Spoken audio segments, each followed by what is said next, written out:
বছর বছর ভাঙনের কবলে পড়ে এখন শেষ সম্বলটুকু হারানোর আশঙ্কা করছেন চাঁদপুরের হাইমচরের চর ভৈরবীর জালিয়ার চরবাসী। যে কোনো সময় বিলীনের আশঙ্কায় দিনাতিপাত করছেন স্থানীয়রা।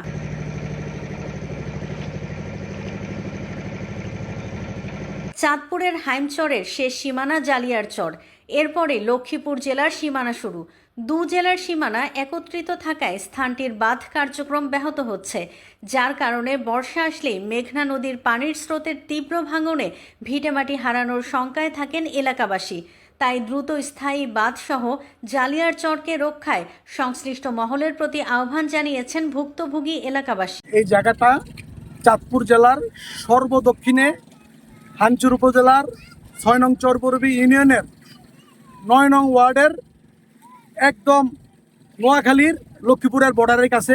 যদি নদীটা ভাঙ্গা লয়ে যায় তখন আমাকে তার কোনো ডাল কোনো নাই, যদি নদীটা বান্ধা দেয় আমরা খুশি হবো।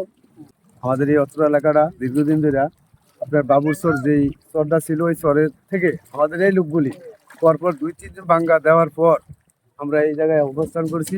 বিগত ১৬টি বছর আওয়ামী লীগ ক্ষমতা থাকা অবস্থায় আমাদেরকে বারবার নির্বাচন আসলেই বলতো যে আমরা বাঁধা দিব জমিটা এই জায়গাটাতে, কিন্তু তারা বাঁধবো করেছে কিন্তু বাঁধবে না। তা আমাদের পরে তারা কিছু বলকও ফেলাইছিল, তখন আমাদের মাঝে অনেকটা স্বস্তি এসেছিল যে আমাদের এলাকাটা হয়তো রক্ষা হবে।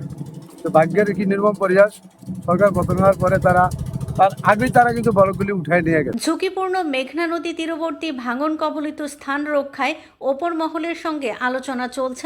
আমাদের মনোনীত প্রার্থী চাঁদপুর জেলা বিএনপির সংগ্রামী সভাপতি শেখ ফরিদ আহমেদ মানিক ডোরে গিয়ে অঙ্গীকার করছে হাইমচরের আর ১ ইঞ্চি মাটি ভাঙতে দেওয়া হবে না।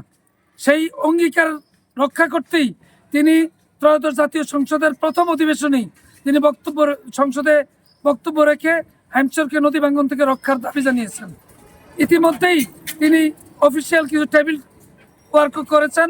আমরা জানি উনি আমাদের সাথে যেইটুকু শেয়ার করছে যে আমরা বাকি যেই নদী ভাঙ্গন রোধে যেই প্রস্তুতি নেওয়া দরকার, প্রকল্প নেওয়া দরকার সেই টেবিলে উনি কাজ করতেছেন বলে আমরা জানি। জালিয়ার চরের অরক্ষিত নদী ভাঙা এলাকাটি পরিদর্শন করে স্থায়ী বাঁধ নির্মাণের জন্য সার্ভে করা হয়েছে। দ্রুত এটার কাজ শুরু করার উদ্যোগের কথা জানিয়েছেন পানি উন্নয়ন বোর্ডের এই কর্মকর্তা।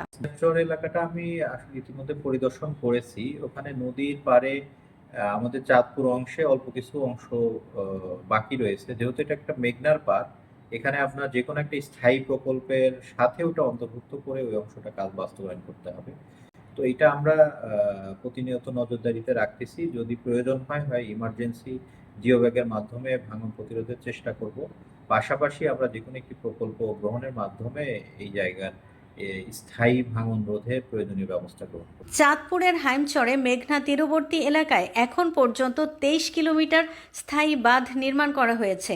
দ্রুত জালিয়ার চরের এই অবহেলিত অংশটুকুও স্থায়ী বাঁধের আওতায় আসবে, এমনটাই প্রত্যাশা জালিয়ার চরবাসীর।